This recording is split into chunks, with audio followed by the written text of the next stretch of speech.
I've been a Mac user for nearly 10 years, and for the most part, I've been really happy with it. But in 2025, I needed a change. The M1 MacBook Pro that I've owned since 2021 has served me well, but it was starting to feel a little bit outdated. I then checked the price for the latest MacBook Pro, and I was astounded by how expensive these things have become, and for what? I had been flirting with the idea of building my own PC for a while. My reasoning was that if I could make my own machine from scratch with specs that would crush anything that Apple was offering at a similar price, then it would totally be worth it. So to begin my journey, I started watching a few videos on how to build a PC and got familiar with some of the terminologies like RAM, GPUs, SSDs, etc.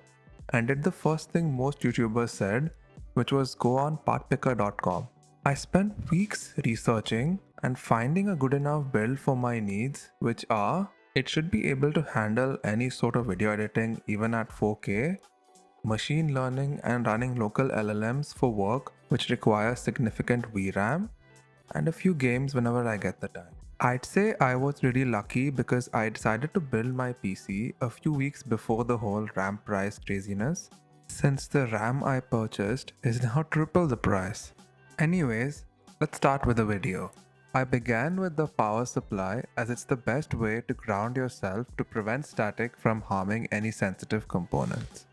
For my particular build, I have gone with the Thermaltake Toughpower GF-A3 Gold 1050 watts power supply. The reason I have gone for this particular one is that I have the RTX 5080 and the 9800 X3D, and even though the recommended power supply is 850 watts, a lot of reviewers say that 1000 or 1050 is better for future proofing, so I went with this. Thermaltake has some mixed reviews, especially in this range of PSU, but I live in Australia and I could only find this one or Corsair, which was a bit more expensive. So for the motherboard, I went for the Gigabyte X870 over the cheaper B650, even though based on my build, I could have easily managed with it because of the higher speeds, more ports, and the fact that it's generally better for overclocking. For the SSD, it was pretty straightforward. I went with the Fanxiang M.2 NVMe with 2TB of storage as it was the cheapest I could find on Amazon with decent enough reviews. There is space on the motherboard for 2 other SSD slots, but that will have to wait until prices go down.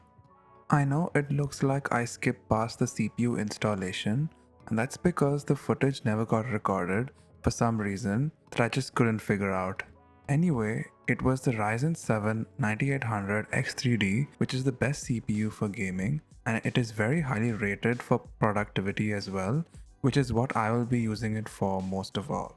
Although the Ryzen 9 9950X is rated higher for productivity due to it having double the cores and double the threads, the $200 price increase just wasn't worth it for me, and I would have rather spent it on the rest of my PC like the GPU. So for the RAM, I went for the Corsair Vengeance 64GB DDR5 for this PC build because I work with virtual machines and LLMs as well as video editing, so it made the most sense for me.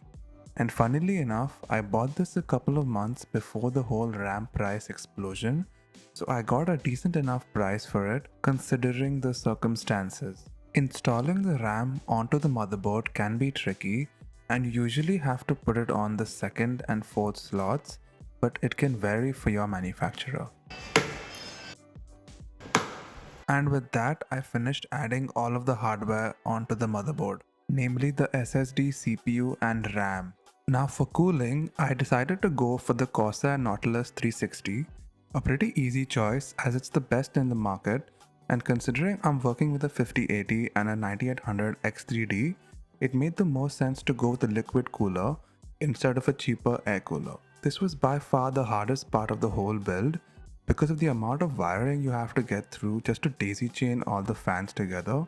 I'd attribute this to my inexperience in connecting fans and understanding how RGB connections work, and it took about 50 videos and 2 days to actually figure out how to do it, and after that it was quite simple. This liquid cooler came with the Intel and AMD sockets provided. Then I unscrewed the stand off so that I could add the AMD ones, I placed the AMD mounting bracket onto the liquid cooler, which thankfully already had thermal paste applied. Next, I placed the AMD AM5 standoffs to secure the cooler onto the motherboard. After that, I screwed the RS fans onto the radiator. RS fans are basically fans that have two cables, which are the RGB lighting and the power. Also, they can be daisy chained together and put directly onto the motherboard. The other variant called RX fans are linked together using a hub, and they're a little bit more expensive. For the case, I went with Corsair again, and this time I picked the newer 3500X series as I wanted to keep it simple and do an 80X build. This case comes with 3 pre-installed RS120 ARGB fans, which are identical to the fans that came with the liquid cooler. The front and side glass panels were particularly interesting for me because I was aiming for a fishbowl style aesthetic that seems to be quite popular these days. There's an anti-sag bracket for the GPU pre-installed, and the standoffs provided with the case make it very easy to align the motherboard on top of it. The 3500X supports most motherboards, and if yours is a modern one, chances are it will come with the IO shield pre-installed. Placing the motherboard onto the standoffs was quite simple, but you have to be very careful not to damage the parts underneath. I then secured it into place using the screws provided with the case. The next step is to attach the radiator to the top panel of the case and the AIO pump onto the CPU using the bracket provided. Now this can be quite challenging because this pump is bent in a certain way, and if you can't find a suitable angle, it can slip and damage your CPU in the process, which is what happened to me. Luckily for me, my CPU was fine and the pre-installed thermal paste didn't come off as much as I feared. I then secured the AIO pump using the 4 thumb nuts provided. Next, I placed the power supply into its enclosure of the case and secured it with the screws provided. Now we move on to the front panel IO cable connections as well as the other components aside from the GPU, as it can be a hindrance to connect certain cables after the GPU has been mounted.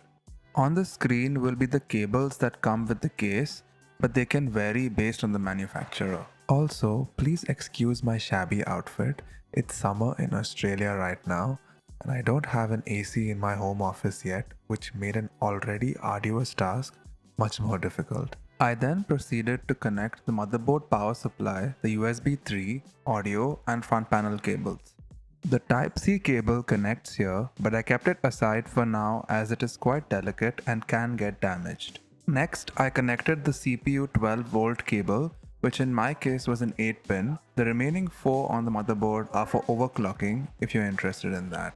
Now for the graphics card, I went for the RTX 5080 with 16GB of VRAM.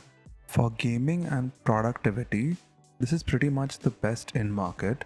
Unless you have way too much money to burn and need something to warm your room, you'd get the 5090. There are a lot of different brands available for this particular card like Gigabyte and Asus, but Palit was the only one available for delivery in under a week.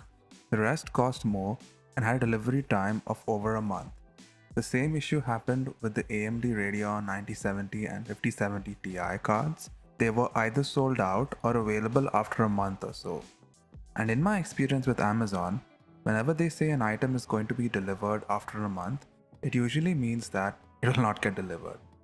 Anyway, to get back to the video, just look at how beautiful this card is. I love the blue gold tint. The only downside is that it faces downwards and I can't really see it at all times. The 5080 comes with standoffs that you can install, but I like the case one better, so I stuck to it.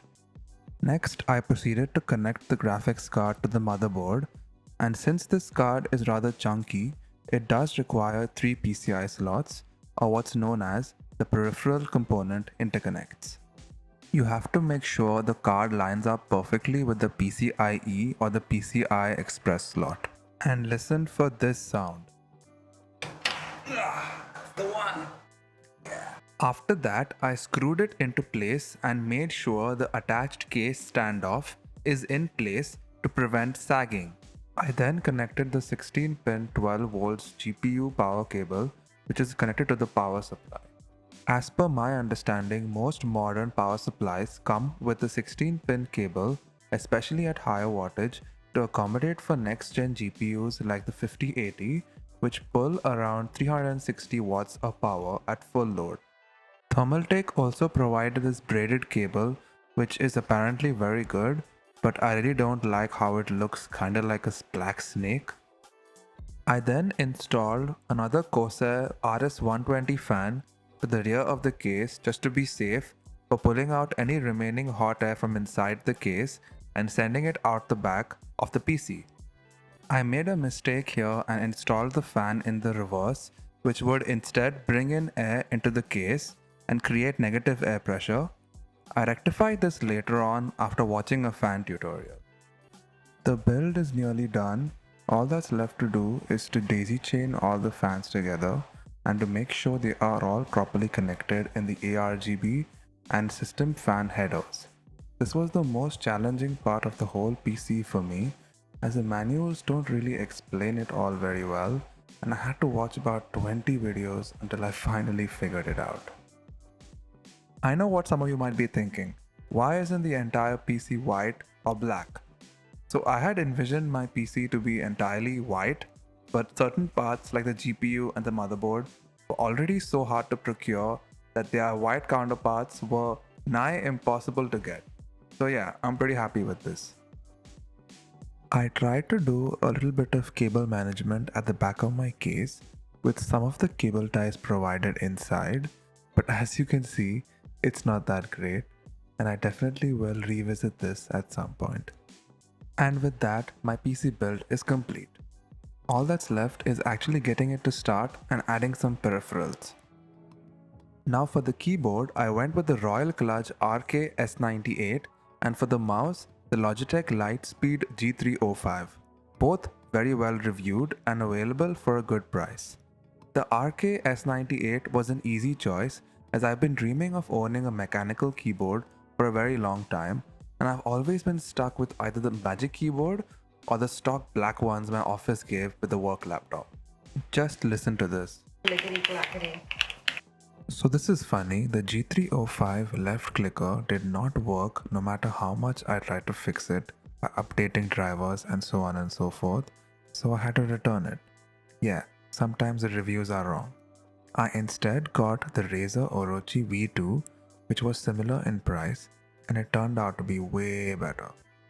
For the monitor, I went with the LG 27-inch 4K IPS display, which has a refresh rate capped at 60Hz, which isn't great for competitive gaming, which I don't do anyways, but it's good enough for everything else, so I'm pretty happy with it. I then proceeded to do the usual process of getting Windows 11 onto a flash drive with at least 32 gigs of storage and booting up the PC with it. You have to repeatedly press delete or F2, F4, F8, F10 or F12 depending on your hardware. For me, it was delete. So apparently for DDR5 RAM, it can take a while to start. In some cases, mine, it takes 40 minutes. The reason is that it needs that time to train itself, so you just have to be patient. Once the PC finally started, I installed the updates and drivers from the motherboard website, which in my case was Gigabyte, and it surprisingly didn't take as long as I expected.